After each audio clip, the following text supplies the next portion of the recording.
Cette stupide ne sert à rien. Ces mots résonnent encore dans ma tête comme une cloche fêlée.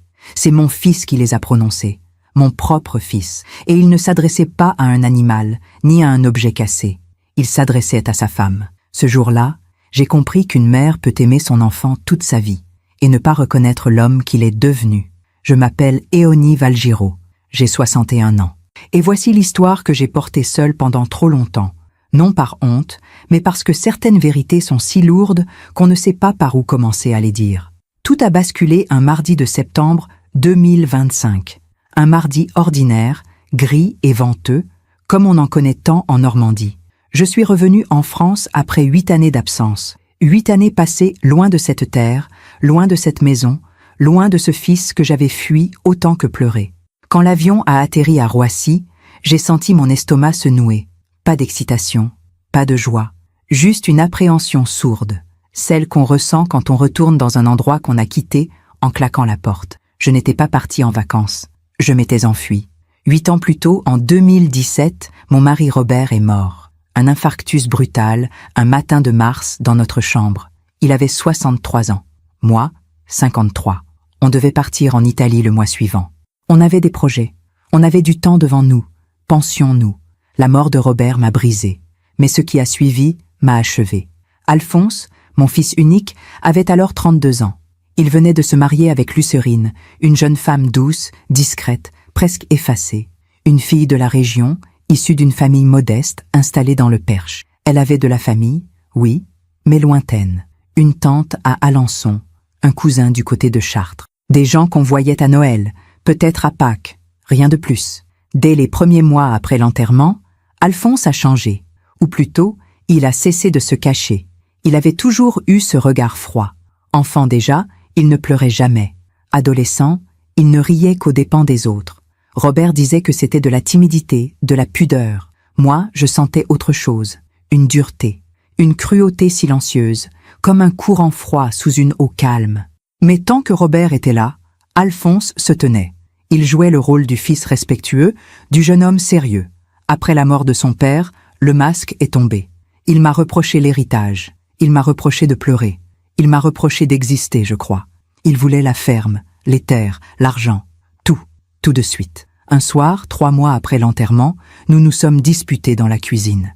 Il m'a dit que je n'étais qu'une vieille femme inutile qui s'accrochait au passé, que je devais partir, que cette maison lui revenait de droit. Lucérine était là, dans l'embrasure de la porte. Elle n'a rien dit. Elle a juste baissé les yeux. J'aurais dû comprendre ce soir-là. J'aurais dû voir la peur dans son silence. Mais j'étais trop blessée, trop épuisée. Alors j'ai fait mes valises. J'ai pris un billet d'avion pour Lisbonne, où vivait une amie d'enfance. Je me suis dit que je partais quelques mois, le temps de guérir, le temps de respirer. Je suis restée 8 ans. Pendant ces 8 années, j'ai à peine donné de nouvelles. Quelques messages brefs, froids, sans âme. Alphonse ne répondait presque jamais.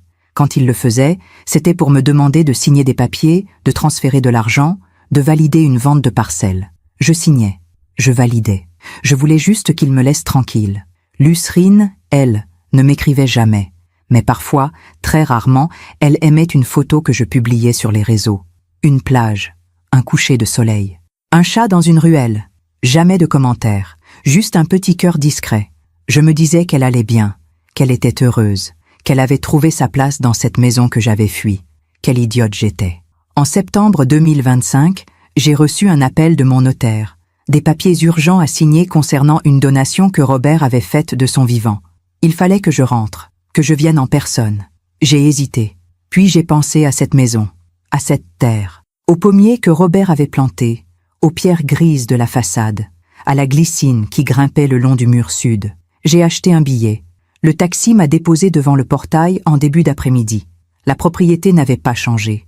La même allée de gravier, la même haie de troène, la même odeur de terre humide et de feuilles mortes. Mais quelque chose clochait. Un silence trop lourd, trop compact. Je suis descendu du taxi. J'ai poussé le portail. Il a grincé, comme avant. Mes pas crissaient sur les graviers. Mon cœur battait trop fort. Alphonse est sorti de la maison. Il portait un pull sombre, un pantalon de toile. Il avait vieilli. Ses traits s'étaient durcis. Il avait maintenant 40 ans, mais il en paraissait 50. Il ne m'a pas souri. Il ne m'a pas embrassé. Il a juste dit « Tu es venu ?» Pas « Bonjour maman », Pas « Comment vas-tu ?» Juste « Tu es venu », comme si j'étais une livraison attendue. J'ai répondu « Oui, le notaire m'a appelé. » Il a hoché la tête. « Entre. On signera les papiers demain. Ce soir, tu dors dans l'ancienne chambre d'amis. » Pas « ta chambre ». L'ancienne chambre d'amis. J'ai monté mes bagages. La chambre sentait le renfermer. Les draps étaient propres, mais froids. Aucune fleur, aucune attention. Je me suis assise sur le lit. J'ai regardé par la fenêtre. Les champs s'étendaient à perte de vue, exactement comme dans mon souvenir. Mais tout semblait éteint. Même la lumière du soir paraissait grise. Je suis redescendue vers 18 heures. La cuisine était vide. Pas de Lucrine. Pas de bruit de casserole. Pas de radio allumée. J'ai demandé « Où est Lucrine ?»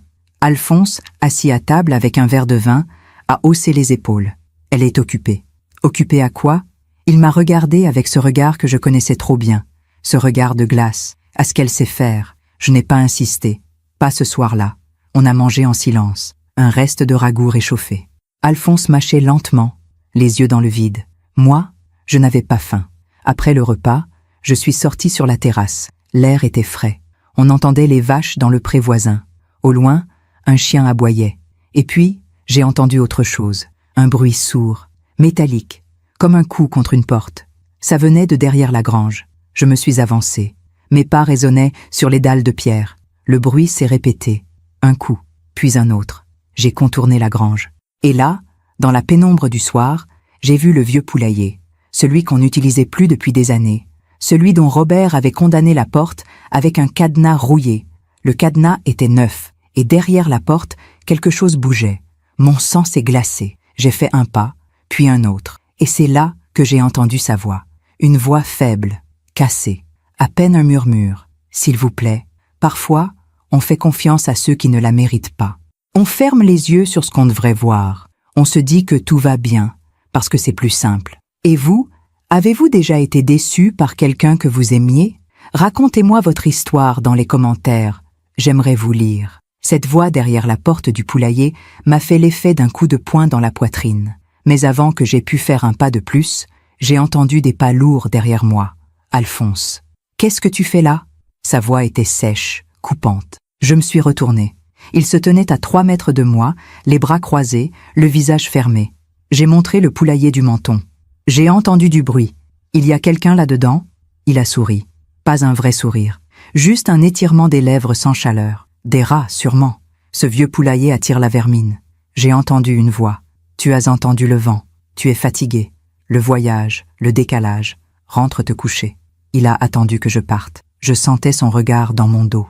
J'ai rejoint la maison, les jambes tremblantes, le cœur battant. Cette nuit-là, je n'ai pas dormi. J'étais allongée dans ce lit froid, les yeux ouverts dans le noir, et je repensais à tout. À Robert, à cette maison, à l'homme que mon fils était devenu. Mais surtout, je repensais à ce que nous avions été, avant la mort, avant la haine, avant le silence. Robert et moi, nous nous étions rencontrés en 1981. J'avais 17 ans, lui, 23.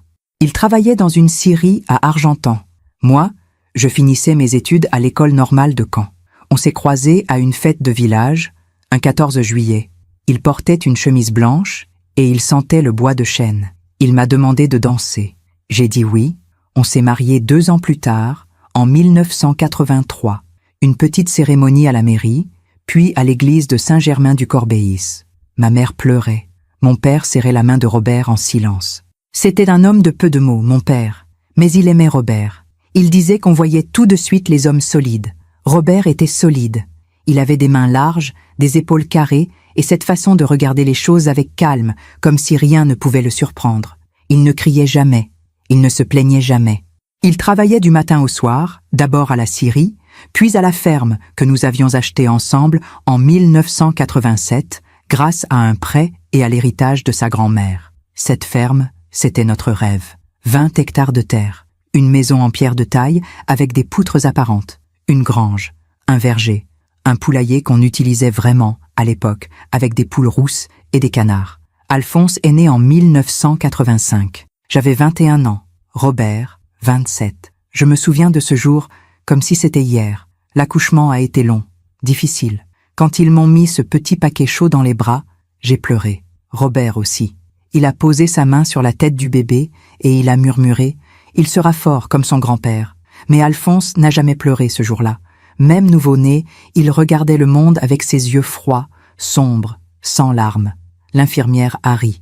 Quel calme, c'est un ange. Mais moi, j'ai senti un frisson. Les premières années ont été douces, malgré tout. Alphonse était un enfant tranquille, trop tranquille. Il ne riait pas beaucoup. Il jouait seul. Il ne cherchait pas les câlins. À 3 ans, il a tué un chaton. Je l'ai trouvé dans la grange, assis par terre, le petit corps inerte dans les mains. Il me regardait avec ce même regard vide. Il ne bougeait plus, alors je l'ai serré fort. Robert a dit que c'était un accident, que les enfants ne mesurent pas leur force, qu'il fallait lui expliquer, c'est tout. Mais moi, j'avais vu ses yeux. Il n'y avait ni culpabilité, ni tristesse, juste de la curiosité. À 6 ans, il a poussé un camarade d'école dans les escaliers. Le garçon s'est cassé le bras. Alphonse a dit qu'il avait trébuché tout seul. À 12 ans, il a mis le feu à un champ appartenant aux voisins. Il a juré qu'il jouait avec des allumettes et que c'était un accident. Robert voulait croire en son fils. Il disait que c'était l'adolescence, la maladresse, le manque de repères. Il l'emmenait travailler au champ, lui apprenait à réparer les machines, à tailler les arbres. Il pensait que la terre l'adoucirait. Moi, je voyais la vérité. Mais je me taisais. Parce qu'on aime nos enfants même quand on ne les comprend pas, même quand on a peur d'eux. Alphonse a grandi. Il est devenu un jeune homme grand, mince, avec les traits de Robert, mais le regard de personne, un regard sans fond. Il a quitté la maison à 22 ans pour travailler à Caen, dans une entreprise de logistique. On le voyait à Noël, à Pâques, parfois l'été. Il ne parlait jamais de sa vie. Il ne posait jamais de questions sur la nôtre. Et puis, en 2016, il est revenu. Il avait 31 ans. Il a annoncé qu'il se mariait, que sa fiancée s'appelait Lucérine, qu'il voulait s'installer à la ferme et reprendre l'exploitation. Robert était ravi. Il disait que c'était un signe, que notre fils revenait enfin à la terre, qu'il avait mûri. J'ai rencontré Lucérine un dimanche de mai 2016. Elle avait 26 ans. Elle était mince, brune, avec des yeux noisettes et un sourire timide. Elle parlait doucement. Elle baissait souvent la tête. Elle appelait Alphonse « mon chéri » avec une voix de petite fille. On a déjeuné tous les 4 dans la cuisine. Robert racontait des histoires sur la ferme. Lucérine l'écoutait poliment. Alphonse mangeait en silence. À un moment, Lucérine a renversé son verre d'eau. Juste un petit accident. L'eau s'est répandue sur la nappe. Elle s'est excusée, rouge de honte. « Je suis désolée, je suis tellement maladroite. » Alphonse a posé sa fourchette. Il l'a regardée. Un long regard froid. « Fais attention. » 2 mots. Juste 2 mots. Mais le ton, c'était comme une gifle. Lucérine a baissé les yeux.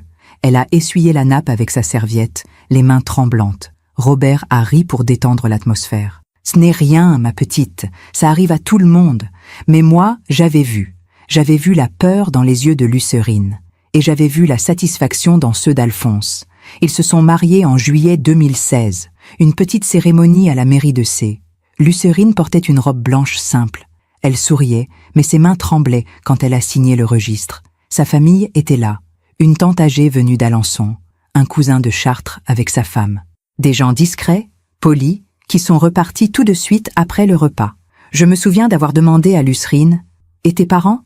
Elle a baissé les yeux. « Maman est décédée il y a 5 ans. Papa, on ne se parle plus. » Alphonse a coupé la conversation. « Elle a moi maintenant, c'est suffisant. Robert est mort 9 mois plus tard, en mars 2017. Ce matin-là, je me suis réveillée et il était allongé à côté de moi, immobile, froid, parti. J'ai hurlé, j'ai pleuré. J'ai appelé les secours, mais c'était trop tard. Une crise cardiaque massive. Il n'avait pas souffert, ont-ils dit. Mais moi, j'ai souffert. Les semaines qui ont suivi ont été un brouillard. L'enterrement, les condoléances, les papiers, les nuits blanches. Alphonse et Lucérine vivaient déjà dans la petite maison attenante, à côté de la ferme principale. Alphonse venait chaque jour me demander des comptes, des signatures, des décisions. Il voulait tout gérer, tout contrôler. Lucérine, elle, restait dans l'ombre. Elle m'apportait du thé. Elle nettoyait la cuisine. Mais elle ne parlait presque plus. Elle maigrissait à vue d'œil. Un soir, je lui ai demandé « Tu vas bien, ma chérie ?» Elle a souri. Un sourire si triste. « Oui, Éonie.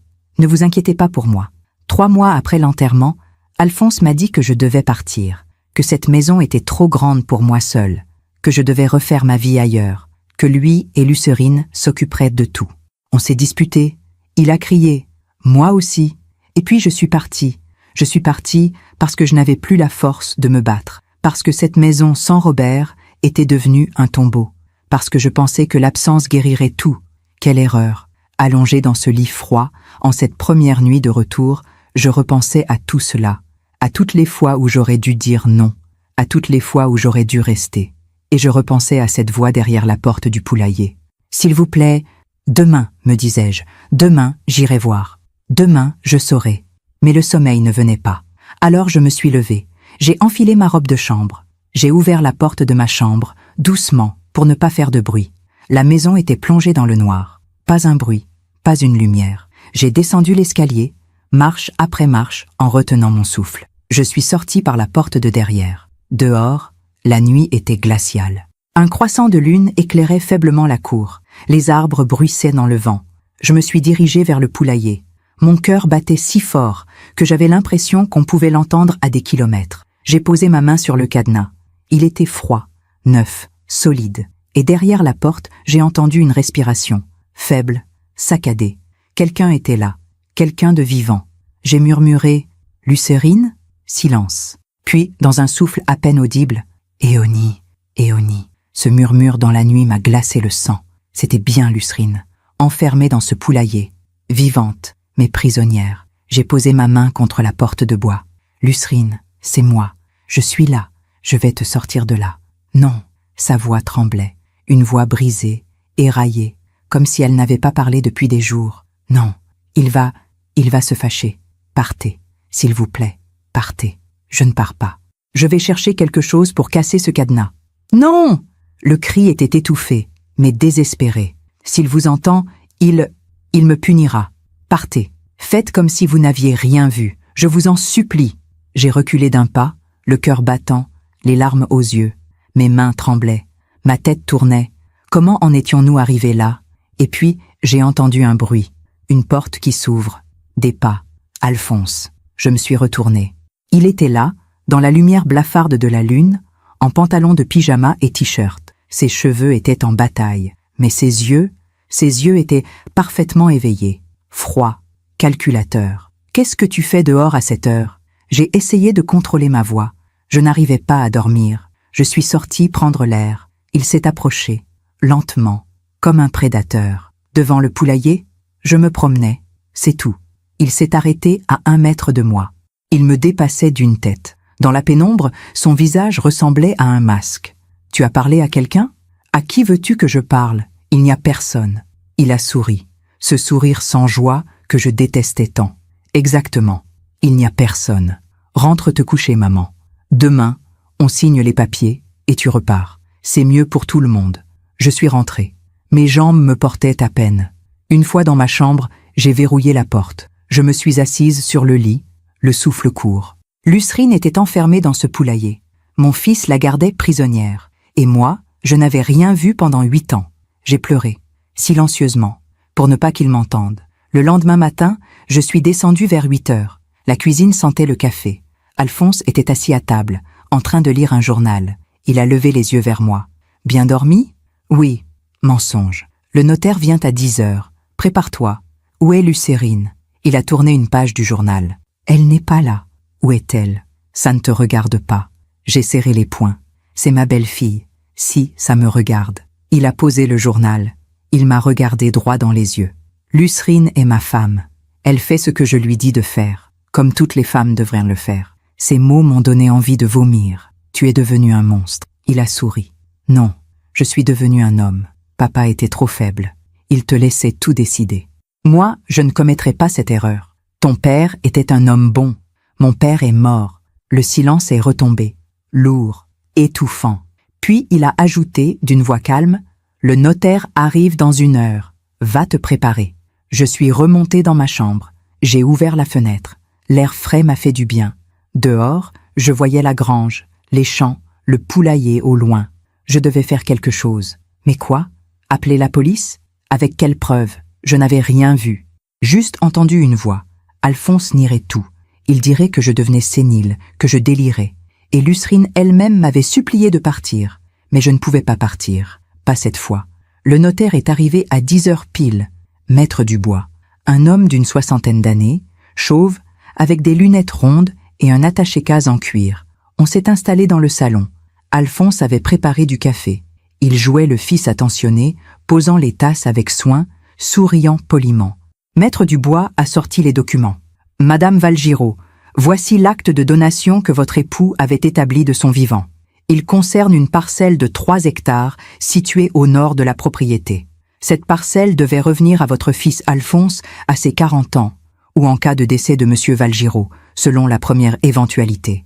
J'ai parcouru le document. C'était effectivement l'écriture de Robert, sa signature. Tout était en ordre. Votre mari souhaitait que cette parcelle permette à Alphonse de démarrer sa propre exploitation. Cependant, pour que la donation soit effective, vous devez la valider en tant qu'héritière principale. J'ai regardé Alphonse. Il me fixait, impassible. J'ai demandé « Et si je refuse ?» Maître Dubois a semblé surpris. « Eh bien, la parcelle resterait dans l'indivision. Mais c'était la volonté de votre époux, madame. Il l'a rédigée de son vivant. Je sais, mais les choses changent. Alphonse s'est raidi. Qu'est-ce que tu racontes? Je dis que j'ai besoin de réfléchir. Il n'y a rien à réfléchir. Papa voulait que cette terre me revienne. Tu n'as pas le droit de... Maître Dubois a levé la main. Monsieur Valgiraud, calmez-vous. Madame votre mère a tout à fait le droit de prendre le temps de la réflexion. C'est une décision importante. Alphonse a serré les mâchoires. Je voyais la colère monter en lui, comme une eau noire. Mais devant le notaire, il se contrôlait. « Combien de temps ?» a-t-il demandé d'une voix sèche.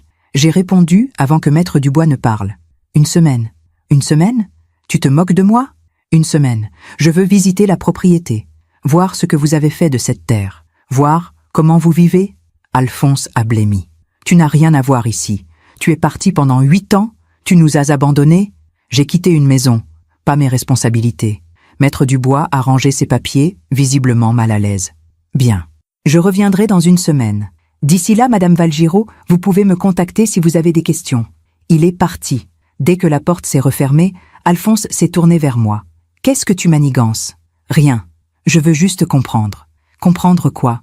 Où est Lucérine ?» Il a ri. Un rire sans joie. « Tu es obsédé par Lucérine. Pourquoi ? Tu la connais à peine. C'est ma belle-fille. Et elle vit ici. Où elle vivait. Où est-elle, Alphonse ? Elle est partie. Partie où ? Chez sa tante, à Alençon. Elle avait besoin de repos. Le stress, tu comprends. Je veux lui parler. Elle n'a pas de téléphone. Tout le monde a un téléphone. Pas elle. Elle n'aime pas ça. Elle préfère la tranquillité. Alors donne-moi l'adresse de sa tante. J'irai la voir. Il a hésité. Une fraction de seconde.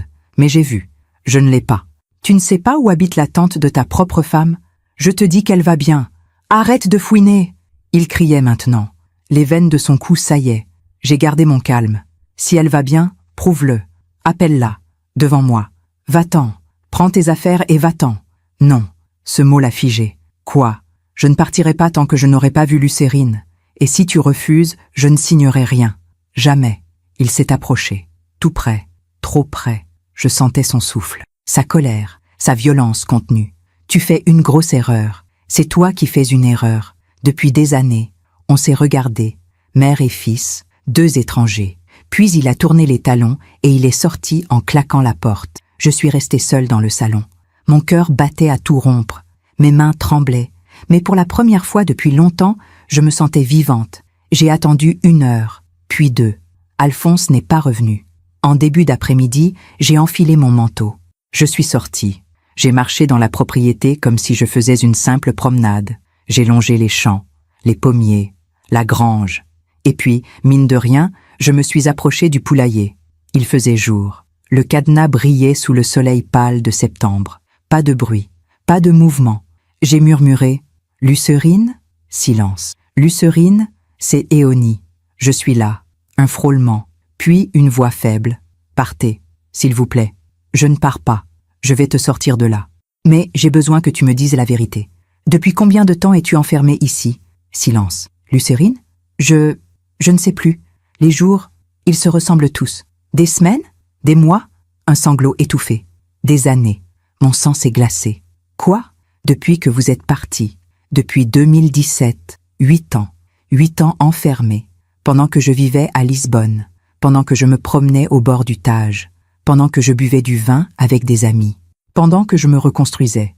Elle Elle pourrissait dans ce poulailler. J'ai posé ma main contre la porte. Je vais te sortir de là. Je te le promets. Non, il vous tuera. Il ne me touchera pas.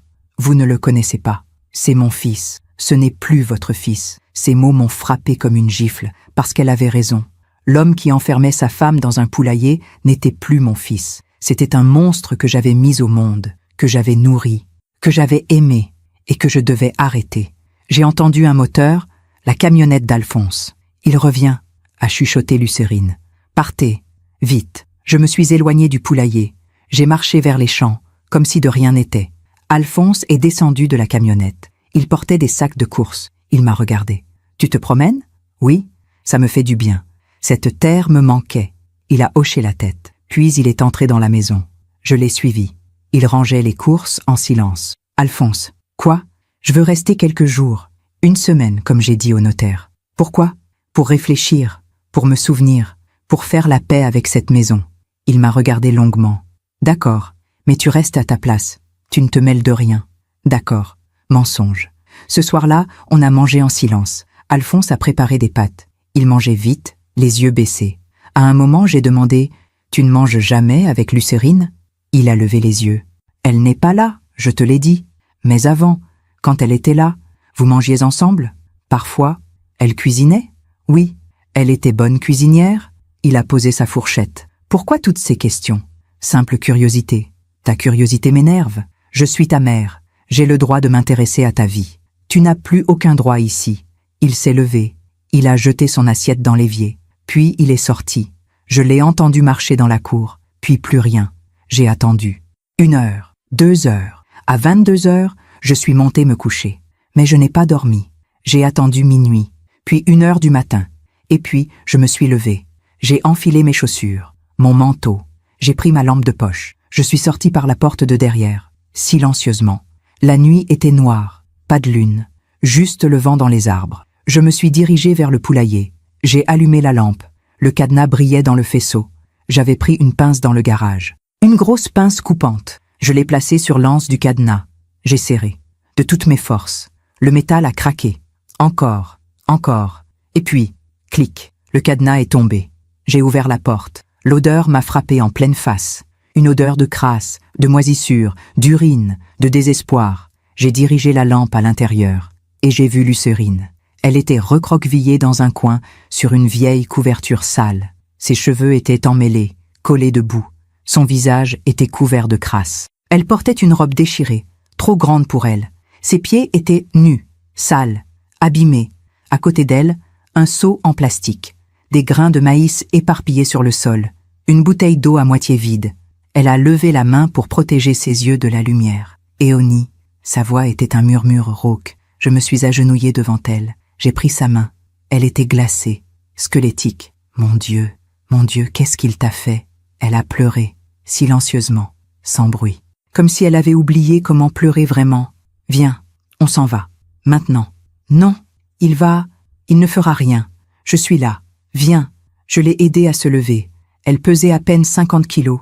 Elle tremblait de tout son corps. On est sorti du poulailler. Et c'est là que j'ai entendu sa voix. Alphonse, qu'est-ce que tu fais? Il était là, à 10 mètres, immobile dans la nuit. Pendant que je raconte tout cela, je me demande d'où vous m'écoutez. Écrivez le nom de votre ville en commentaire. Qu'est-ce que tu fais? La voix d'Alphonse était calme. Trop calme. C'était pire que s'il avait crié. Je tenais Lucérine par le bras. Elle tremblait contre moi comme une feuille dans le vent. Je sentais ses os sous ma main, sa peau glacée. J'ai redressé les épaules. J'ai regardé mon fils droit dans les yeux. Je fais ce que j'aurais dû faire il y a 8 ans. Il s'est approché, lentement, ses mains dans les poches de son pantalon. Son visage était un masque. Elle t'a menti. Elle est malade. Elle délire. Elle invente des histoires. Regarde-la, Alphonse. Regarde ce que tu as fait. Lucérine a baissé la tête. Elle essayait de se faire toute petite, comme si elle voulait disparaître. Alphonse a souri. Ce sourire froid que je haïssais. Je ne lui ai rien fait. C'est elle qui refuse de se comporter normalement. Alors, je lui apprends. C'est tout. Tu l'enfermes dans un poulailler. Je la protège. D'elle-même. Tu es fou. Son sourire s'est effacé. Non, je suis lucide. Toi, tu es comme papa. Faible, aveugle. Vous ne comprenez rien à l'ordre des choses. L'ordre des choses? Oui, l'ordre naturel. L'homme commande, la femme obéit. Papa a passé sa vie à ramper devant toi. Moi, je ne ferai jamais ça. J'ai senti la nausée monter. Ton père ne rampait devant personne. Il m'aimait. Il me respectait. Il était faible. Et toi, tu es un monstre. Alphonse a fait un pas de plus. Il était maintenant à 2 mètres de nous. Lâche-la. Non. Lâche-la ou quoi? Tu vas me frapper? Tu vas m'enfermer moi aussi? Il a serré les poings. Je voyais la rage bouillonner en lui, mais il se contrôlait. Encore. C'est ma femme. Elle reste ici. Elle vient avec moi. Où? Tu n'as nulle part où aller. Tu es seule. Tu es vieille. Tu n'as aucun pouvoir. J'ai assez de pouvoir pour appeler la police. Il a ri. La police? Et tu leur diras quoi? Que j'enferme ma femme? Elle te contredira. Pas vrai, Lucérine? Lucérine tremblait toujours. Elle ne répondait pas. Alphonse s'est tourné vers elle. Dis-lui que tu es bien ici, que je prends soin de toi. Silence. Lucérine, je te parle. Elle a levé la tête. Son regard était vide, mort. Je suis bien ici. Sa voix était un murmure mécanique, comme une poupée cassée. Alphonse a souri. Tu vois, elle est heureuse. J'ai serré Lucérine plus fort contre moi. Elle a peur de toi. Elle dit ce que tu veux entendre. Non, elle dit la vérité. Alors pourquoi elle est dans cet état? Regarde-la. Elle est squelettique, sale, terrifiée. Elle refuse de manger, elle refuse de se laver. Ce n'est pas ma faute si elle se néglige. Tu l'enfermes dans un poulailler depuis 8 ans, pour son bien. Il a crié. Enfin, la rage éclatait.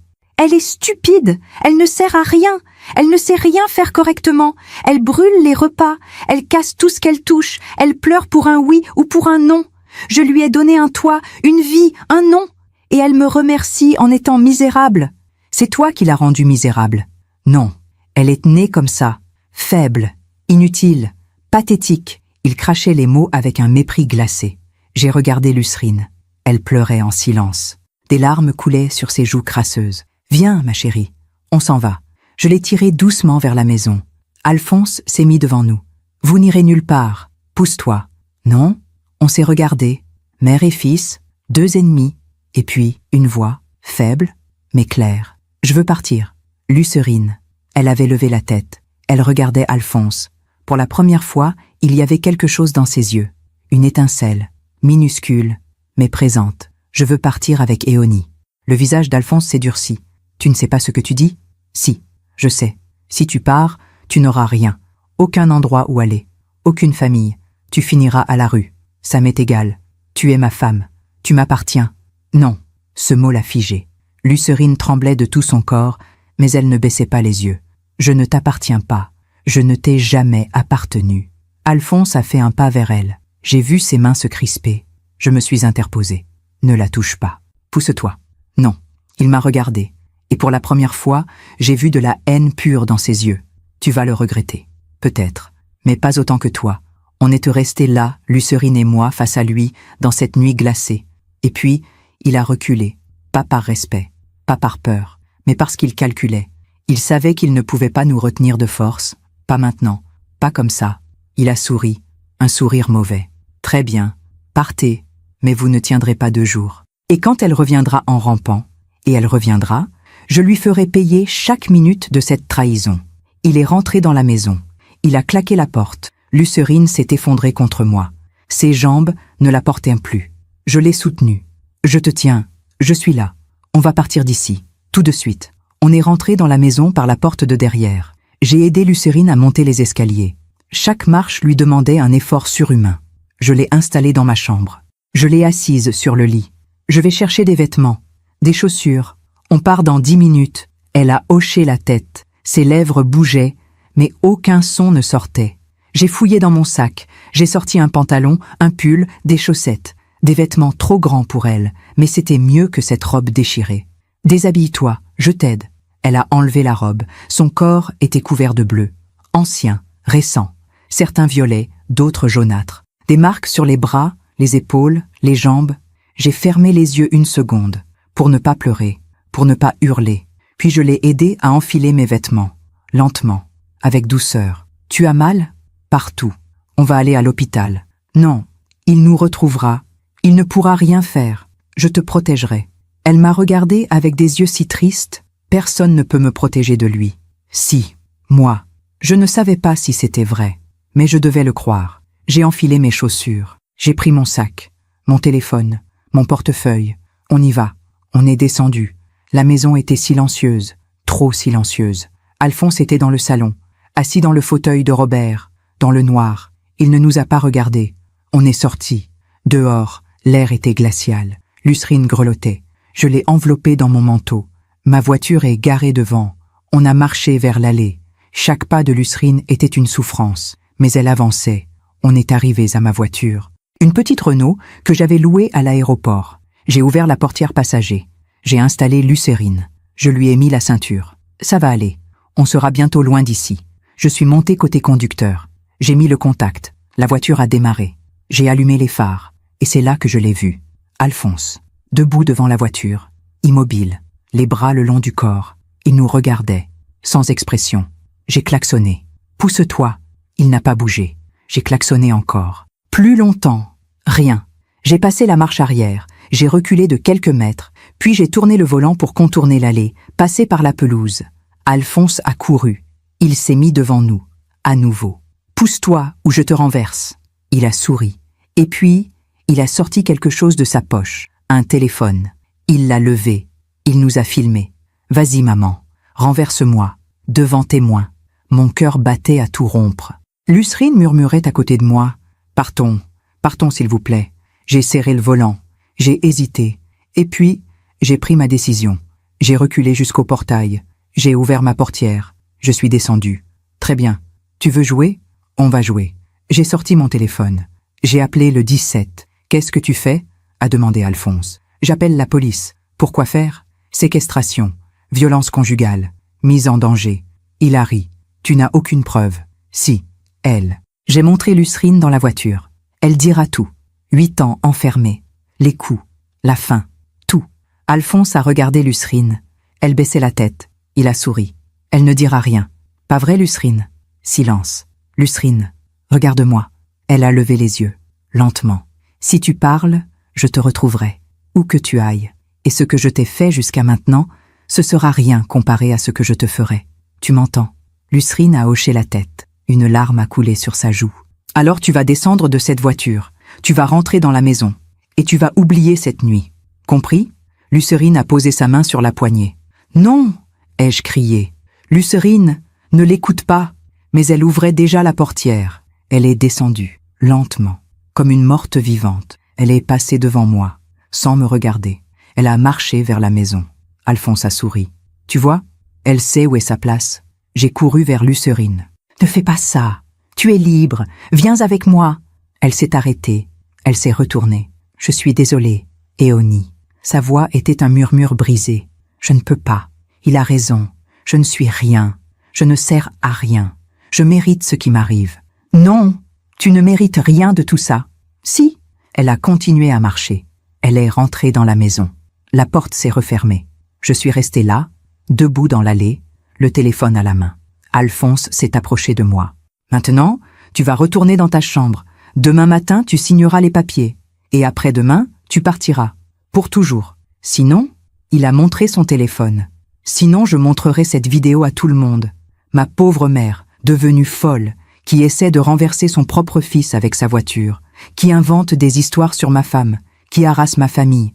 Personne ne te croira. Vraiment? Tu en es sûr? Tu es parti pendant 8 ans. Tu n'as jamais donné de nouvelles.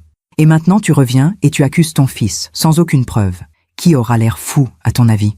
Il avait raison. Et je le savais. J'ai baissé les yeux. Bien, a-t-il dit. On se comprend. Il est rentré dans la maison. Je suis resté seul dans la nuit. J'ai regardé le ciel, les étoiles, la lune cachée derrière les nuages. J'ai pensé à Robert, à ce qu'il aurait fait. Il aurait trouvé une solution. Il en trouvait toujours. Mais Robert était mort. Et moi, j'étais seul. Je suis rentré dans la maison. Je suis monté dans ma chambre. J'ai verrouillé la porte. Je me suis assise sur le lit. Et j'ai pleuré. Pleuré pour Lucrine. Pour cette femme brisée que je n'avais pas pu sauver. Pour toutes ces années perdues. Pour toute cette souffrance. Mais dans mes larmes, quelque chose grandissait. Pas de la tristesse, de la colère. Une colère froide, lucide, déterminée. Alphonse pensait avoir gagné, mais il se trompait. Cette nuit-là, j'ai pris une décision.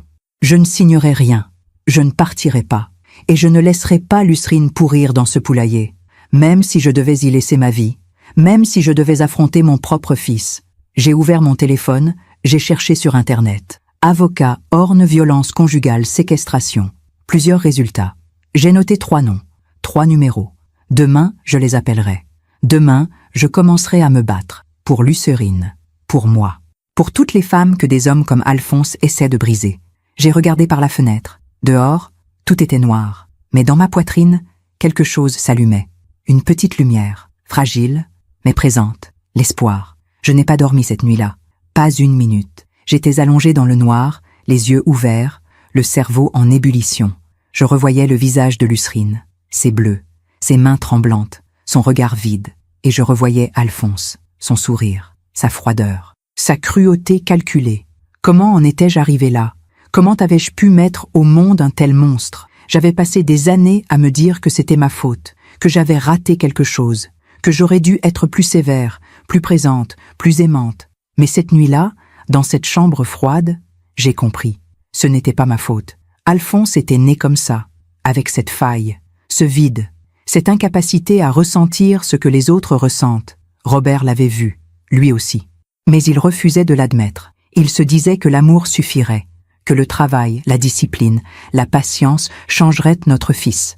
Mais on ne change pas un monstre. On l'empêche juste de nuire. Et moi, je l'avais laissé nuire, pendant 8 ans. À 6 heures du matin, je me suis levée. Je me suis habillée. J'ai descendu les escaliers sans faire de bruit. La cuisine était vide. Alphonse dormait encore, probablement.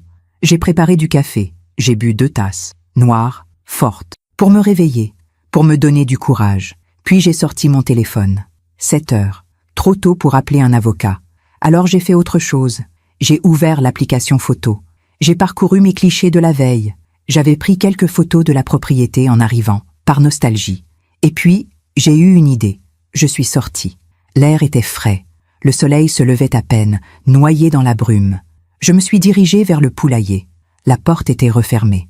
Mais le cadenas, celui que j'avais cassé, gisait par terre. Alphonse l'avait remplacé par un autre, encore plus gros, encore plus solide. J'ai sorti mon téléphone, j'ai pris des photos, du poulailler, du cadenas, de l'état des lieux. Puis j'ai fait le tour de la bâtisse. Il y avait une petite lucarne sur le côté, haute, à moitié cassée. Je suis montée sur une vieille caisse en bois. J'ai regardé à l'intérieur. Lucrine était là, recroquevillée dans le coin, exactement comme la nuit d'avant. Elle portait à nouveau cette robe déchirée. Mes vêtements gisaient en boule à côté d'elle. Elle ne dormait pas. Elle fixait le mur. J'ai pris des photos, plusieurs, en silence. Puis j'ai murmuré « Lucrine ». Elle a sursauté. Elle a levé les yeux vers la lucarne. C'est moi, Éonie. Elle n'a rien dit. Ses yeux étaient rouges, gonflés. Je ne t'abandonne pas. Tu m'entends? Je vais te sortir de là. Mais j'ai besoin de temps. Quelques jours. Fais-moi confiance. Elle a secoué la tête. Partez. S'il vous voit, il ne me voit pas. Il dort. Il ne dort jamais vraiment. Sa voix était un murmure fantomatique. Il sait toujours tout. Il voit tout. Il entend tout. C'est faux. Il te fait croire ça pour que tu aies peur. J'ai peur. Je sais. Mais bientôt, tu n'auras plus besoin d'avoir peur. Je suis descendue de la caisse. J'ai rangé mon téléphone. En retournant vers la maison, j'ai croisé Alphonse. Il sortait justement, en pantalon de jogging et t-shirt. Il portait une gamelle en plastique et une bouteille d'eau. On s'est regardé. « Tu te promènes encore ?» Je prends l'air. À 7 heures du matin, je n'arrivais pas à dormir. Il a hoché la tête, puis il a continué son chemin, vers le poulailler.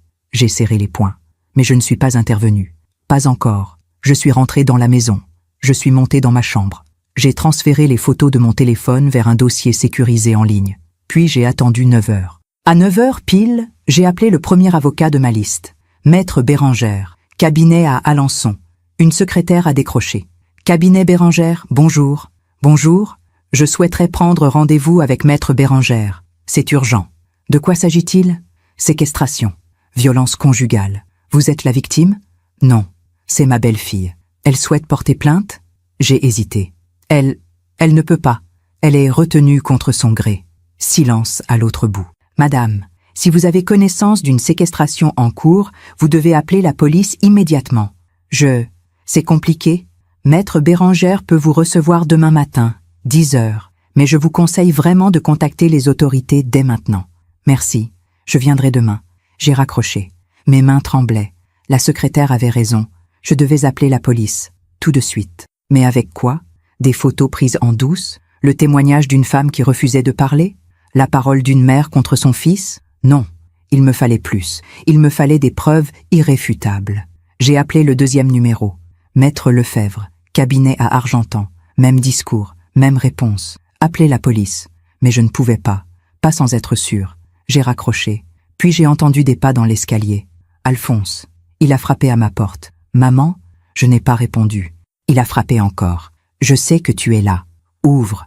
J'ai ouvert. Il se tenait sur le seuil, les bras croisés. On doit parler. De quoi? Du notaire. Il vient après-demain. Jeudi. Tu signes et tu pars. C'est clair? Non. Quoi, non? Je ne signerai rien. Son visage s'est durci. On avait un accord. Je n'ai rien accepté. Tu m'as menacé. Ce n'est pas pareil. Si tu ne signes pas, tu n'auras plus rien. Aucun droit sur cette terre. Alors je n'aurai rien. Mais toi non plus. Il a serré les mâchoires. Tu es vraiment stupide. Peut-être, mais je suis ta mère. Et je ne te laisserai pas continuer. Continuer quoi? Tu sais très bien. Il m'a regardé longuement. Puis il a souri. Tu n'as aucune preuve. Si. J'ai sorti mon téléphone. J'ai montré les photos. Le poulailler. Lucérine recroquevillée. Les bleus. La saleté. Son sourire s'est effacé. Où as-tu pris ça? Ce matin. Tu es entré dans le poulailler? Non. J'ai regardé par la lucarne. Il a tendu la main. Donne-moi ce téléphone. Non. Donne-le-moi. Non. Il a fait un pas vers moi. J'ai reculé. Si tu me touches, j'envoie ces photos à la police. Tout de suite. Il s'est arrêté. On s'est regardé. 2 bêtes en cage. Puis il a parlé, d'une voix très calme. Trop calme. Ces photos ne prouvent rien. On ne voit pas son visage clairement. On ne voit pas qui c'est. Ça pourrait être n'importe qui. N'importe quoi.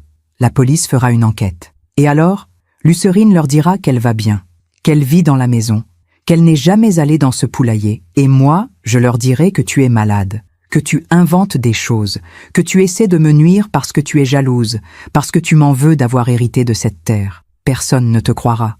Vraiment? Une vieille femme qui revient après 8 ans d'absence et qui accuse son fils sans aucune preuve solide? Tu crois que c'est toi qu'on croira? Il avait raison. Et ça me rendait malade. Sors de ma chambre. Avec plaisir. Il est parti.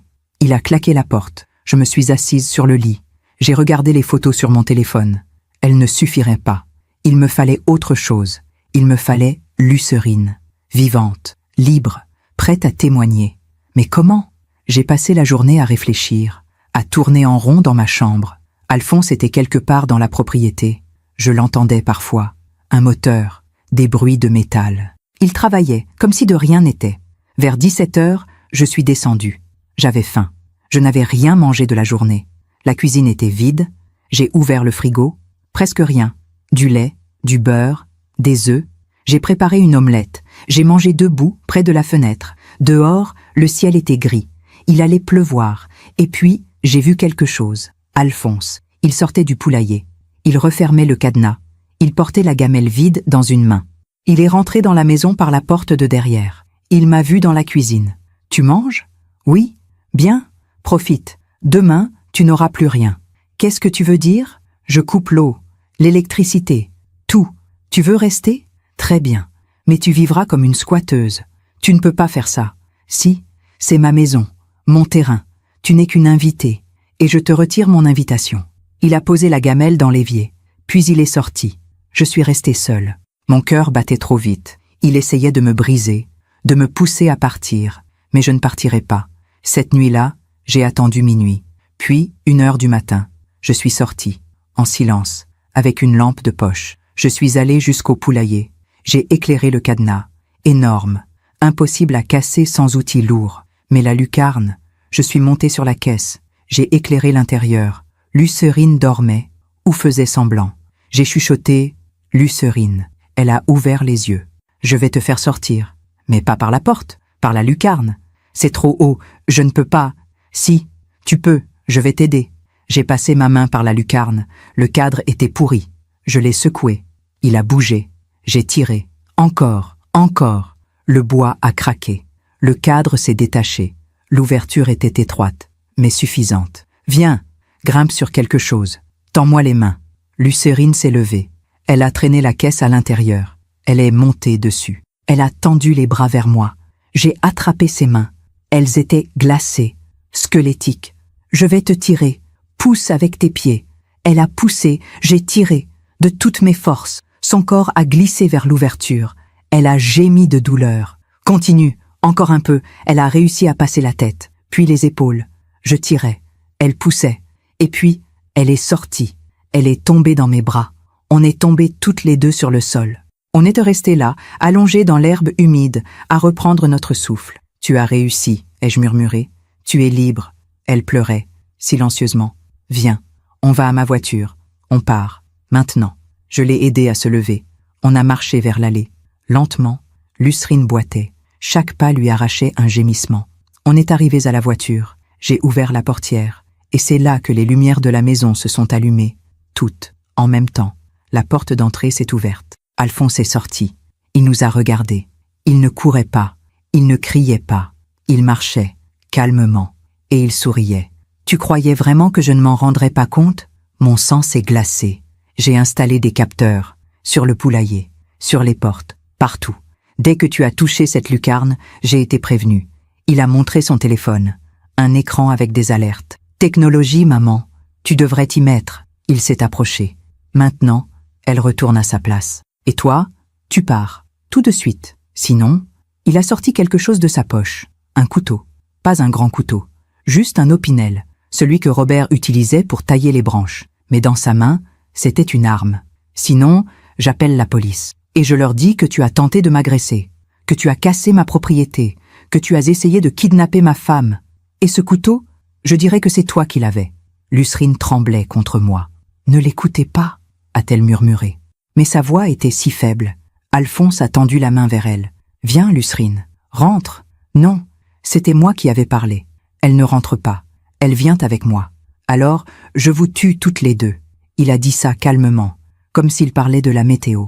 Ici, maintenant. Et je dirais que c'était de la légitime défense, que vous m'avez attaqué. Qu'est-ce que tu crois? Qui va-t-on croire? Toi ou moi? J'ai regardé ce couteau. J'ai regardé ses yeux. Et j'ai compris. Il était capable de le faire. Mon fils était capable de me tuer. Qui va-t-on croire? Toi ou moi? Ces mots résonnaient dans ma tête comme une sentence. Alphonse tenait ce couteau comme s'il pesait rien. Ses yeux ne sillaient pas. Il était calme, trop calme. Et moi, je savais qu'il ne bluffait pas. Mon fils était capable de me tuer, de nous tuer toutes les deux, et de s'en sortir. Lucrine tremblait contre moi. Je sentais son corps décharné, ses os saillants, sa terreur. J'ai levé les mains, lentement. « D'accord, d'accord, Alphonse, calme-toi. Je suis calme, c'est toi qui ne l'es pas. Range ce couteau, s'il te plaît. Pourquoi? Tu as peur? Oui, j'ai peur. » Il a souri, satisfait. « Bien, tu devrais. Maintenant, Lucrine rentre. Et toi, tu fais tes bagages. Dans 1 heure, tu es parti. Il est 2 heures du matin. Je ne peux pas conduire maintenant. Alors, tu dors dans ta voiture, mais tu quittes cette propriété. » J'ai regardé Lucrine. Ses yeux suppliaient. Ne me laissez pas. Mais que pouvais-je faire? J'ai serré sa main. Une dernière fois. Je reviens. Je te le promets. Elle a secoué la tête. Elle savait que c'était un mensonge. Alphonse a attrapé son bras.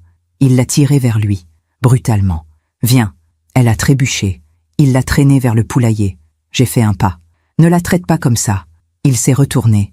Le couteau pointé vers moi. Un pas de plus et je te jure que je t'ouvre la gorge. Je me suis figée.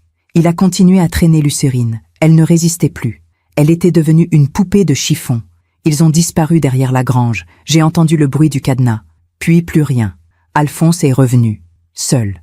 Il a rangé le couteau dans sa poche. Maintenant tu pars. Je vais chercher mes affaires. Tu as 10 minutes. Je suis rentrée dans la maison. J'ai monté les escaliers.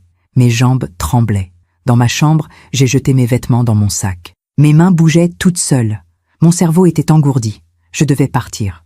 Oui, mais pas pour abandonner. Pour revenir avec de l'aide. J'ai pris mon téléphone, mon portefeuille, mes papiers, et puis j'ai vu quelque chose sur la commode. Une vieille photo, dans un cadre en argent. C'était une photo de Robert. Il avait 40 ans. Il souriait. Il tenait Alphonse dans ses bras. Alphonse avait 7 ou 8 ans. Je me souvenais de ce jour. On était allé à la mer, à Granville. Robert avait porté Alphonse sur ses épaules toute la journée. Il disait qu'un père devait porter son fils pour qu'il voie le monde de plus haut. J'ai regardé cette photo longuement. Robert, si tu savais ce qu'il est devenu...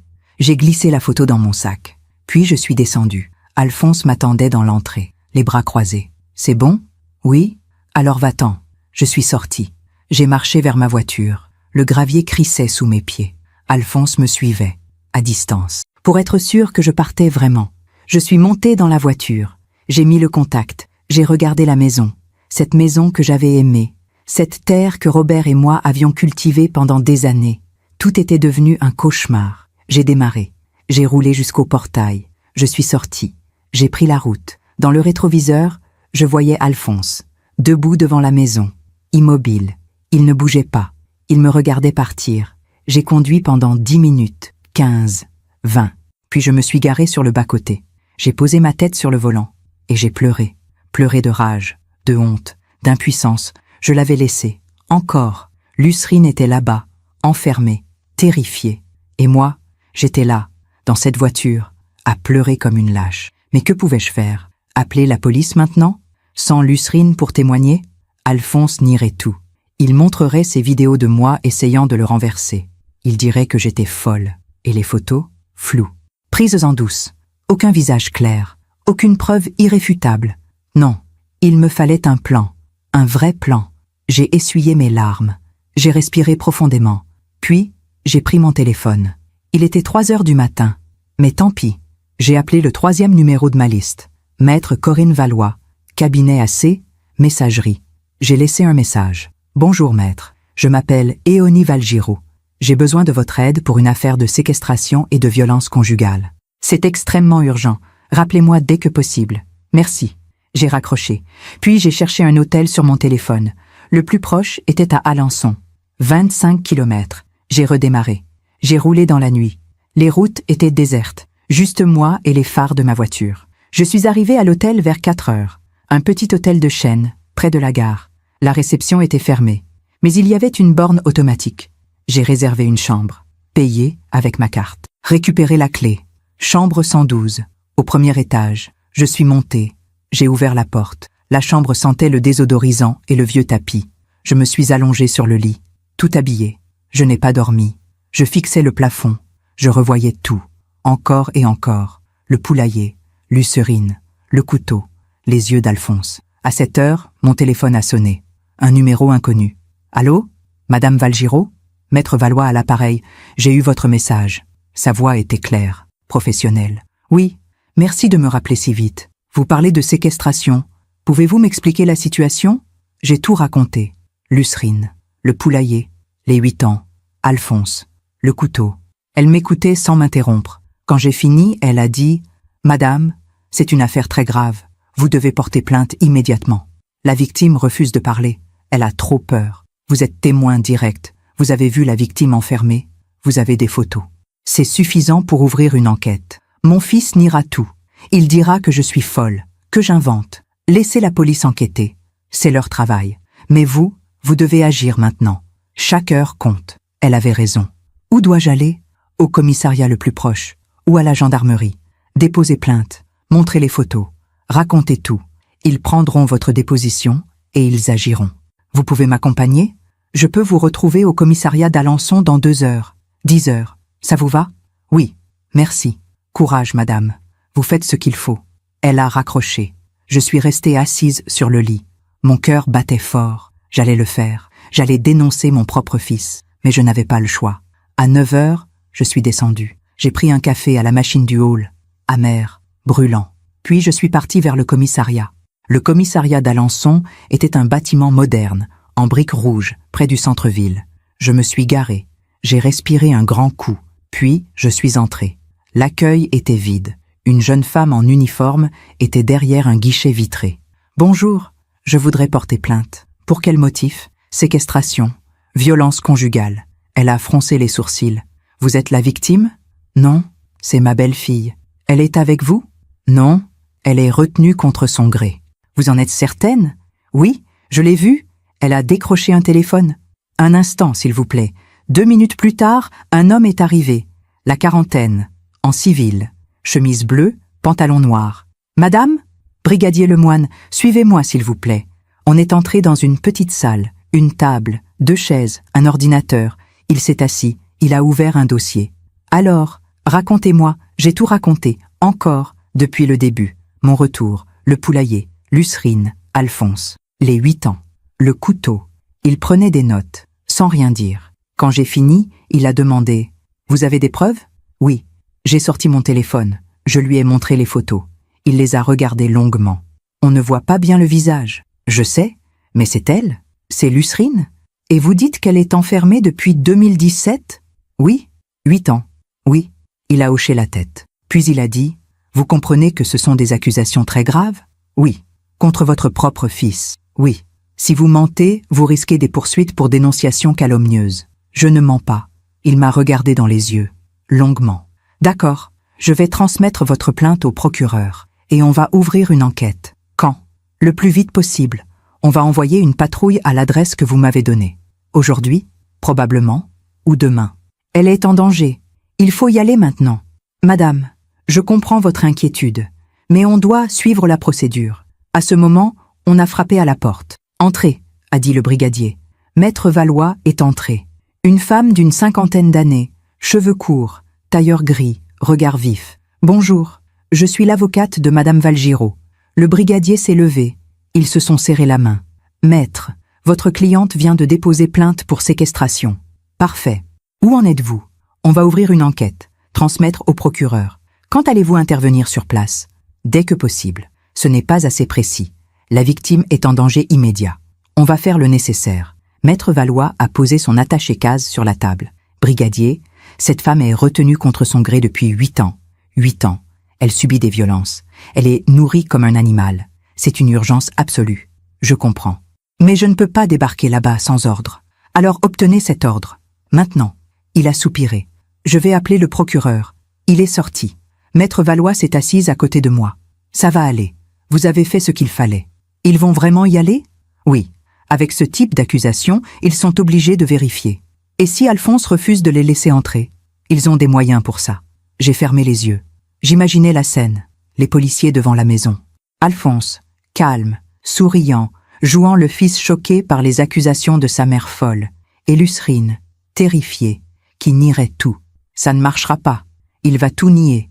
Et elle ne parlera pas. Pas forcément. Si les gendarmes la voient dans cet état, ils ne pourront pas l'ignorer. Il l'aura cachée, ou habillée, ou... Éonie. Elle a posé sa main sur la mienne.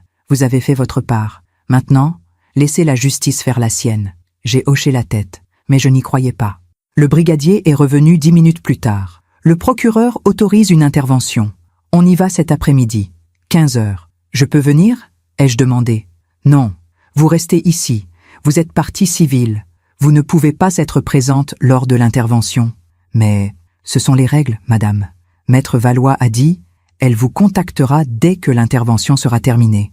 J'ai acquiescé. D'accord. Le brigadier m'a tendu un papier. Voici votre récépissé de dépôt de plainte. Gardez-le précieusement. J'ai pris le papier. Mes mains tremblaient. Merci. On vous tiendra informé. Je suis sorti du commissariat avec Maître Valois. Dehors, le ciel était gris. Il bruinait. Qu'est-ce que je fais maintenant ? Ai-je demandé. Vous attendez ? Vous retournez à votre hôtel. Vous vous reposez. Je ne peux pas me reposer. Alors vous essayez. Elle m'a regardé avec bienveillance. Vous avez fait preuve d'un courage immense. Peu de mères auraient osé. Je n'ai rien fait. Elle est toujours là-bas. Plus pour longtemps. Je suis retourné à l'hôtel. J'ai monté dans ma chambre. Je me suis allongé sur le lit. Et j'ai attendu. Les heures passaient. Lentement. Trop lentement. Midi. 13 heures. 14 heures. À 15 heures pile, mon téléphone a vibré. Pas un appel. Un message. Un numéro inconnu. Intervention en cours. Mon cœur s'est arrêté. Ils y étaient. Maintenant. J'imaginais la scène. Les gendarmes qui frappent à la porte. Alphonse qui ouvre. Qui sourit. Qui joue la comédie. Ma mère ? Oui, elle a des problèmes. Elle invente des choses. C'est triste. Ma femme ? Elle va très bien. Elle est à l'intérieur. Vous voulez la voir ? Et Lucrine, habillée, coiffée, assise sur le canapé, qui dira « Tout va bien. Je ne comprends pas ce que raconte ma belle-mère. » Non, non, ça ne pouvait pas se passer comme ça. J'ai attendu. 1 heure, 2 heures, 17 heures, toujours rien. 18 heures, mon téléphone a sonné. Brigadier Lemoine. Allô ? Madame Valgiraud, On a terminé l'intervention. Et, un silence. On a trouvé votre belle-fille. Mon cœur a bondi. Elle va bien? Elle est vivante. On l'a emmenée à l'hôpital. Elle est en état de choc, déshydratée, sous-alimentée, mais vivante. Les larmes ont jailli. Et mon fils? Il a été placé en garde à vue, pour séquestration, violence conjugale et mise en danger de la vie d'autrui. Il a résisté? Non. Il a tout nié. Mais quand on a trouvé le poulailler, et Lucérine à l'intérieur, il n'a plus rien dit. Elle était encore dans le poulailler? Oui, enfermée. Exactement comme vous l'aviez décrit. J'ai fermé les yeux.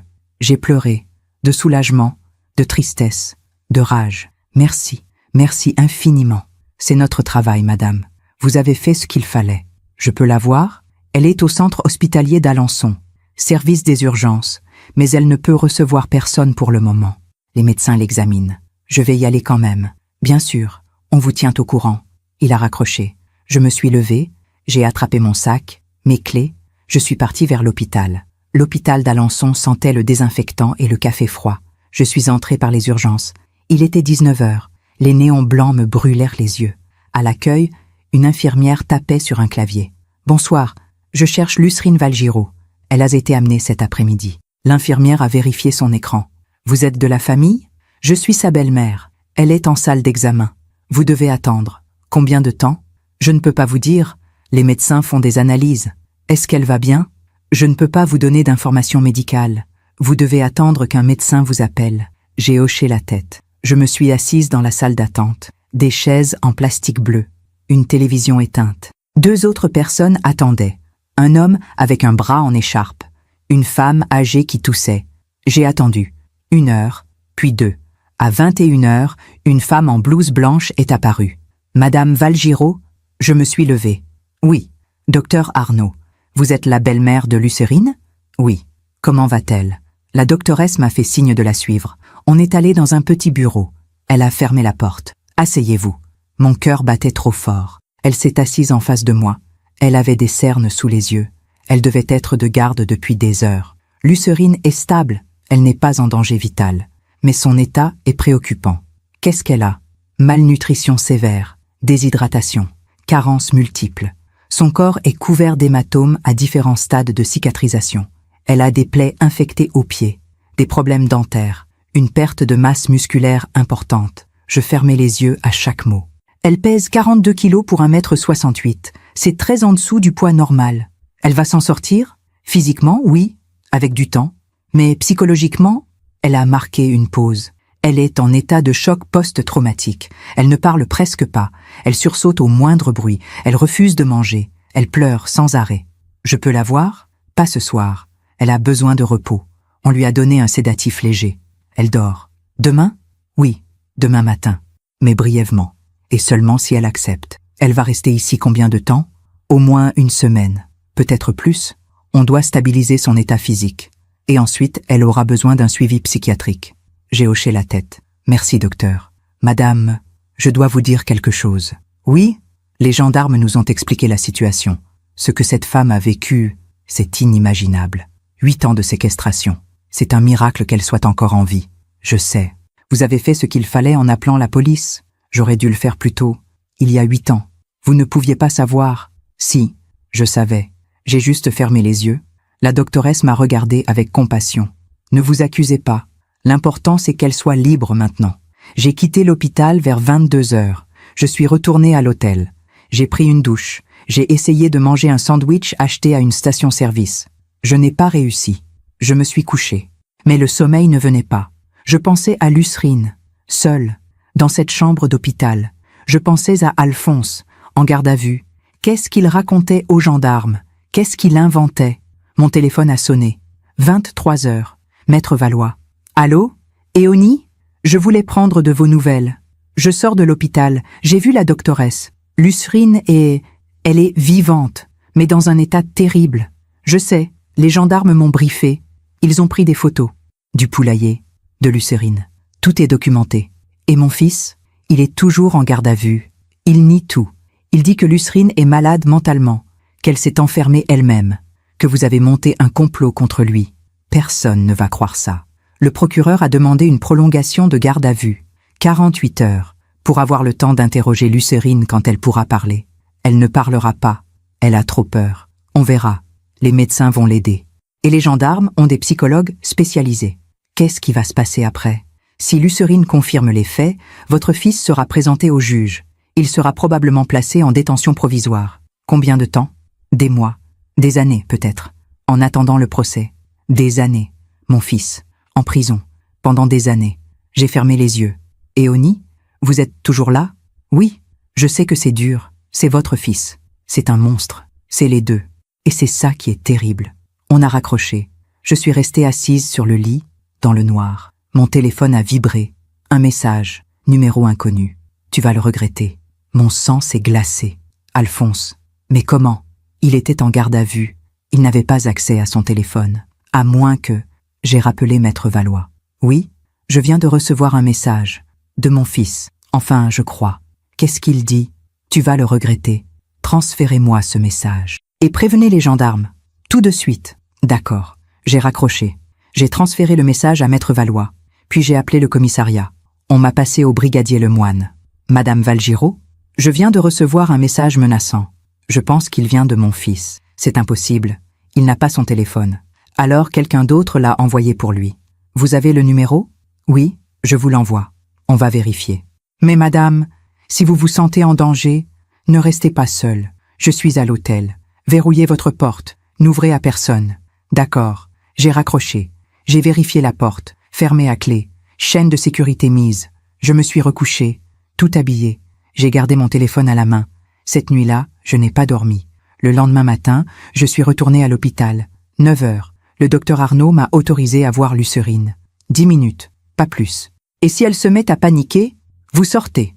D'accord. On a marché dans les couloirs, blancs, interminables. Chambre 307, la doctoresse a frappé doucement. Lucérine? C'est le docteur Arnaud. Vous avez une visite? Silence. Elle a ouvert la porte. Lucérine était allongée dans le lit.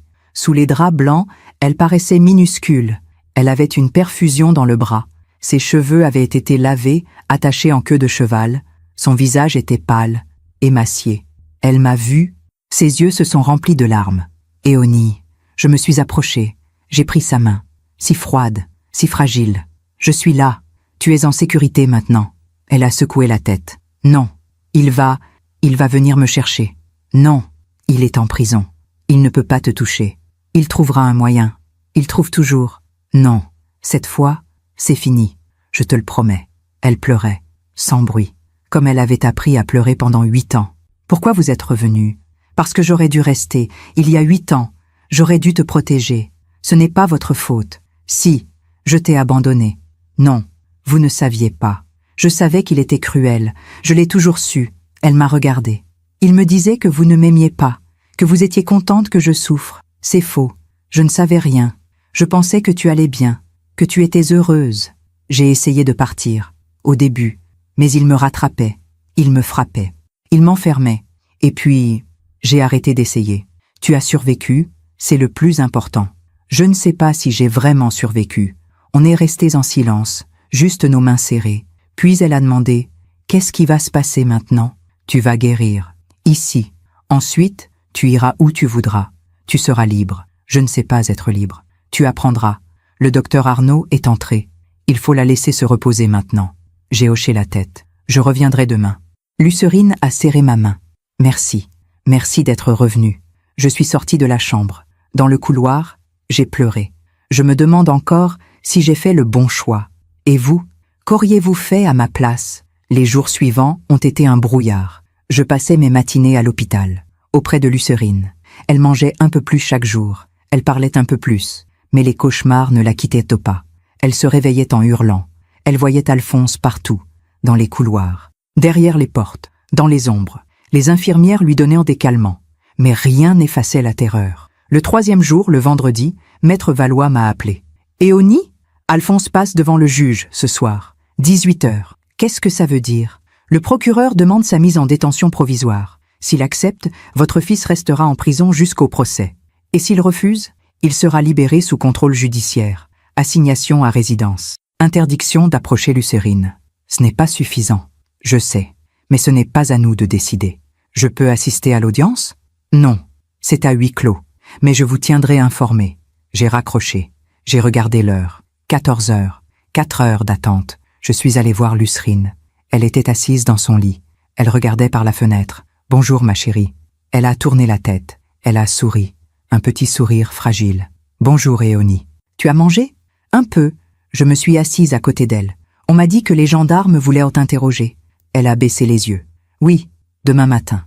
Tu n'es pas obligée de parler si tu n'es pas prête. Je sais, mais je crois que je dois le faire. Tu es sûre ?» Elle a hoché la tête. « S'il va en prison, ce sera grâce à moi, pas grâce à vous. Je veux que ce soit ma décision, mon choix. » Je lui ai pris la main. « Tu es très courageuse. » »« Non, j'ai juste survécu. C'est différent. » On est resté en silence. Elle regardait à nouveau par la fenêtre. « Éonie ? Oui ? Qu'est-ce qui va m'arriver ? Après, tu feras ce que tu voudras. Tu iras où tu voudras. Je n'ai nulle part où aller. Tu trouveras ? Tu as le temps. J'ai 35 ans. 8 ans de ma vie, perdus. Elle avait raison. 8 ans. De 27 à 35 ans. Les plus belles années. Volées. Tu peux les reconstruire. Pas les récupérer, mais les reconstruire. Elle a essuyé une larme. Je ne sais même plus qui je suis. Tu es Lucrine. Tu es forte. Tu es libre. Je ne me sens pas libre. Ça viendra. Avec le temps.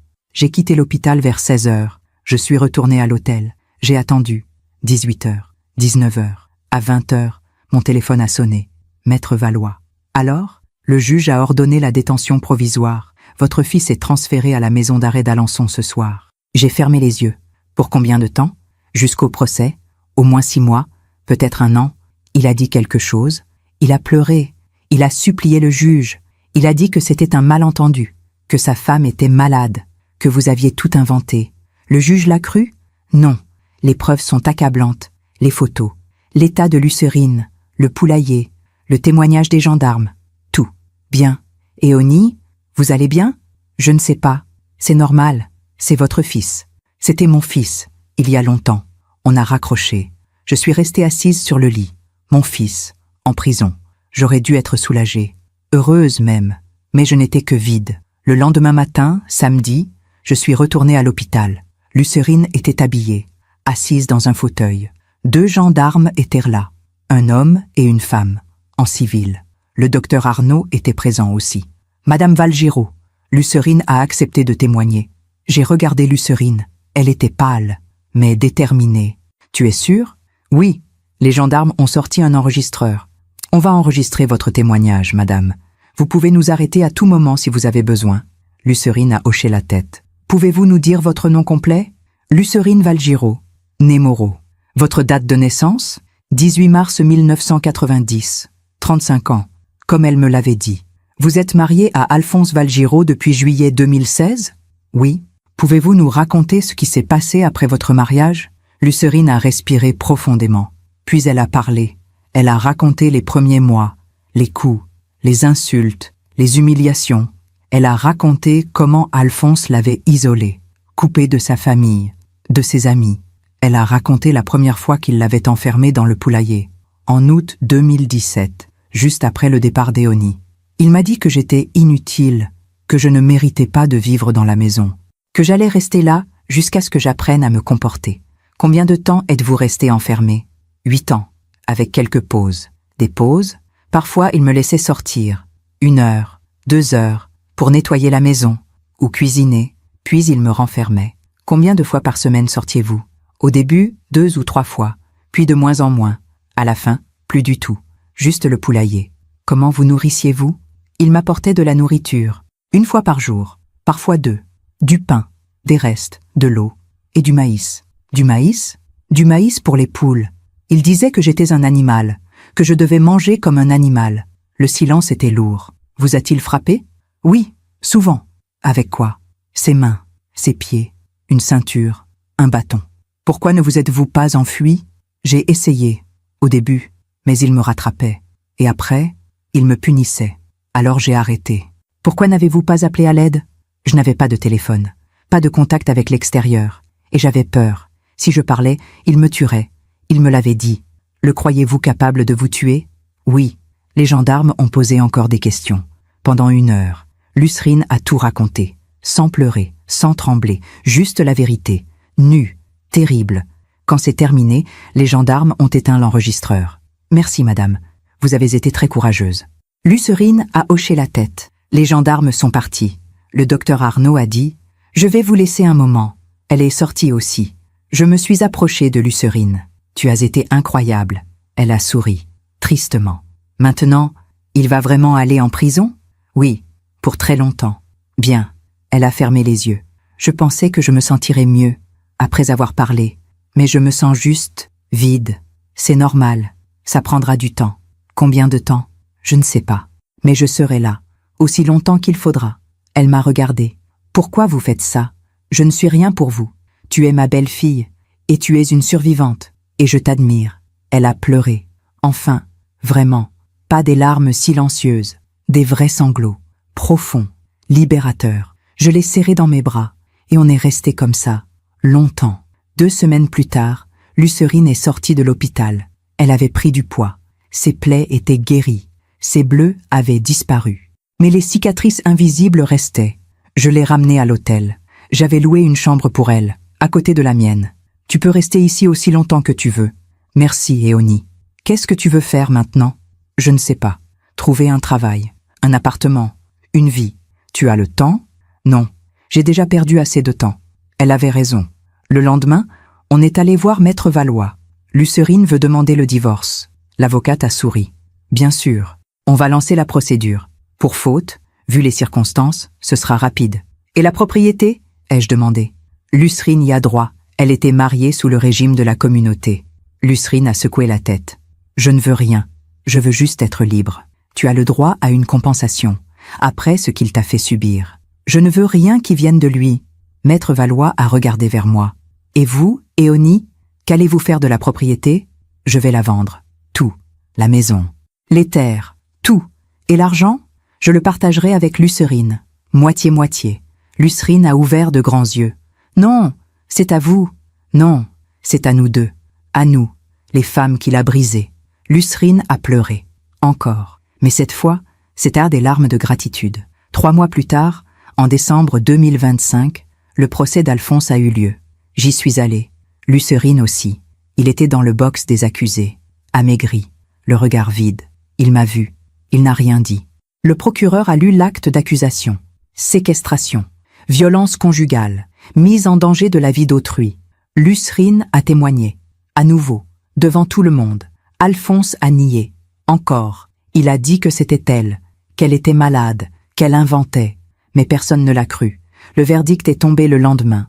15 ans de prison ferme. Alphonse a baissé la tête. Lucérine a pleuré. Moi, je n'ai rien ressenti. Juste du vide. On est sortis du tribunal. Ensemble. C'est fini, a dit Lucérine. Oui, c'est fini. Qu'est-ce qu'on fait maintenant ? On vit. 2 ans ont passé depuis le procès. Aujourd'hui, nous sommes en décembre 2027. J'ai 63 ans. Lucérine en a 37. La ferme a été vendue. En avril 2026, à une jeune famille de Normandie. Des gens bien, qui voulaient élever leurs enfants à la campagne. J'ai détruit le poulailler avant la vente, de mes propres mains, planche par planche, clou par clou. Lucérine m'a aidé. On a brûlé les débris, ensemble. On n'a rien dit, on a juste regardé les flammes.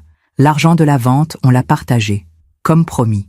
Lucérine s'est installée à Caen, un petit appartement dans le centre. Elle a trouvé du travail dans une bibliothèque. Elle aime le silence des livres, la paix.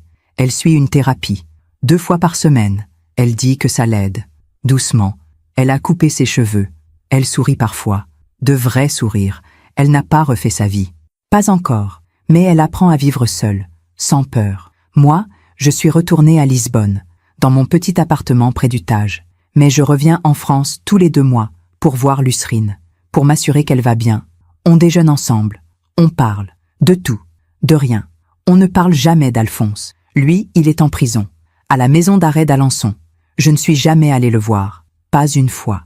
Il m'a écrit 3 lettres. La première, 2 mois après le procès. Il disait qu'il était désolé, qu'il m'aimait, qu'il voulait que je vienne. Je n'ai pas répondu. La deuxième lettre, 6 mois plus tard. Il était en colère. Il m'accusait.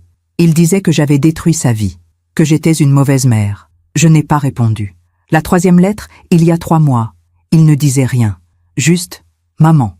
Je l'ai brûlé. Maître Valois m'a appelé il y a 2 semaines.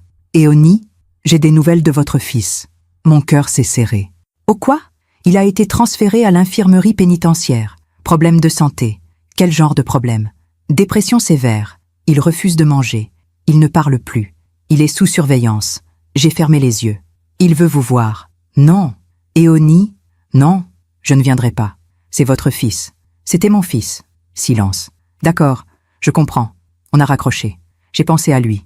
Seul, dans cette cellule. Brisé. Mais je n'ai rien ressenti.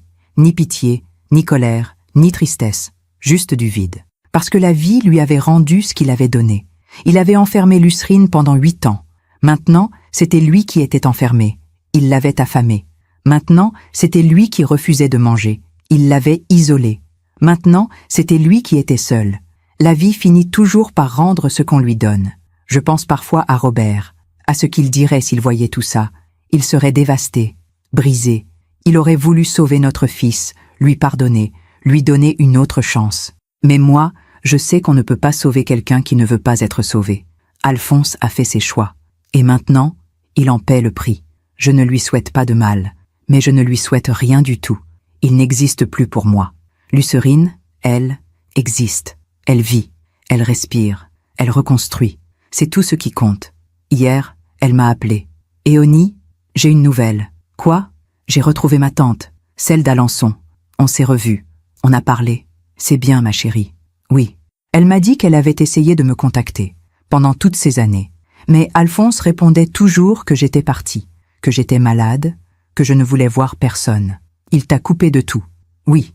Mais maintenant, je la retrouve. Elle veut m'aider. Elle dit que je peux compter sur elle. Tu vois? Tu n'es pas seule. Non, je ne suis plus seule. Sa voix était différente, plus forte, plus vivante. Merci, Éonie, pour tout. Tu n'as pas à me remercier. Si. Sans vous, je serais morte dans ce poulailler. Tu as survécu toute seule. Pendant 8 ans. C'est toi, la plus forte. On est fortes toutes les deux.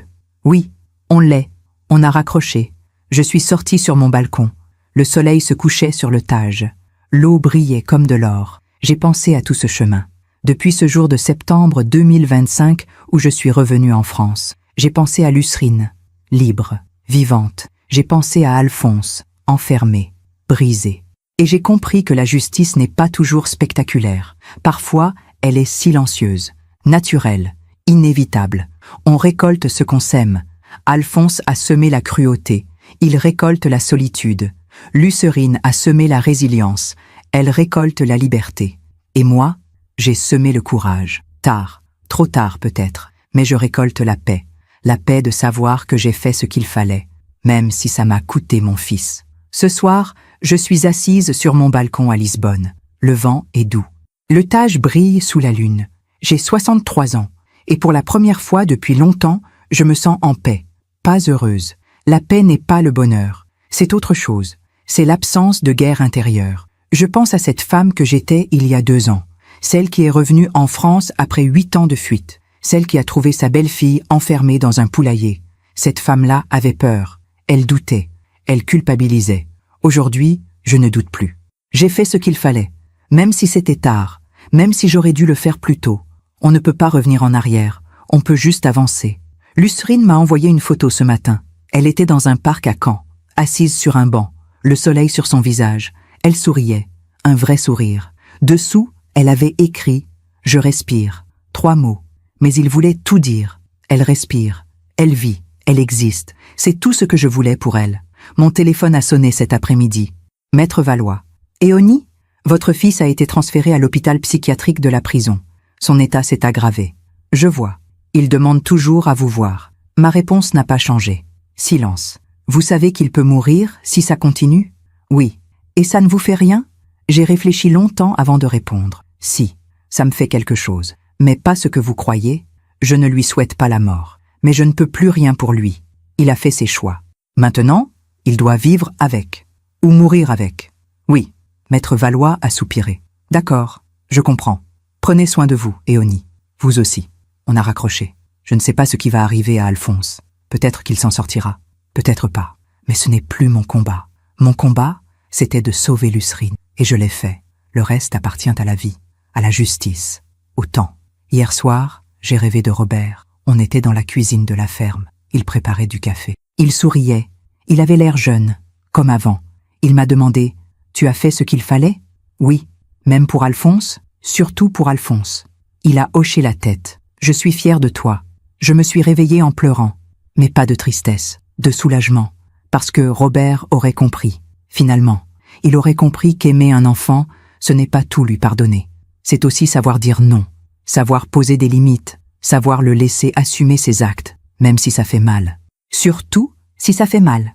La semaine prochaine, je retourne en France, pour voir Lucérine. Pour Noël, on va cuisiner ensemble, rire ensemble, vivre ensemble. On ne parlera pas du passé, on parlera de l'avenir, de ses projets, de ses rêves, de la vie qu'elle veut construire. Et moi, je serai là, pas comme une belle-mère, comme une amie, comme une sœur, comme une femme qui a compris qu'on peut survivre à ses propres erreurs. Je pense souvent à toutes ces femmes qui m'écoutent, qui ont vécu des choses similaires, qui se taisent, qui ont peur. Je veux leur dire une chose. Il n'est jamais trop tard pour ouvrir les yeux. Il n'est jamais trop tard pour agir. Il n'est jamais trop tard pour dire non, même à son propre fils, même à son mari, même à sa famille, parce que la loyauté ne doit jamais nous rendre complices du mal, et l'amour ne doit jamais nous rendre aveugles. J'ai mis 61 ans à apprendre ça, mais je l'ai appris. Et si mon histoire aide ne serait-ce qu'une femme à ouvrir les yeux, alors tout cela aura eu un sens. Tout ce qui s'est passé, toute cette douleur, toute cette honte, tout aura eu un sens. Je m'appelle Éonie Valgiraud, j'ai 63 ans, et aujourd'hui, pour la première fois, je me sens libre. Merci de m'avoir écouté jusqu'au bout. Si cette histoire a touché votre cœur, abonnez-vous et activez la cloche pour entendre d'autres femmes qui ont transformé la douleur en sagesse. Chaque jour, une femme, une leçon de vie. Partagez cette histoire avec quelqu'un que vous aimez. Parfois, une histoire change toute une journée. Que Dieu vous bénisse et à très bientôt.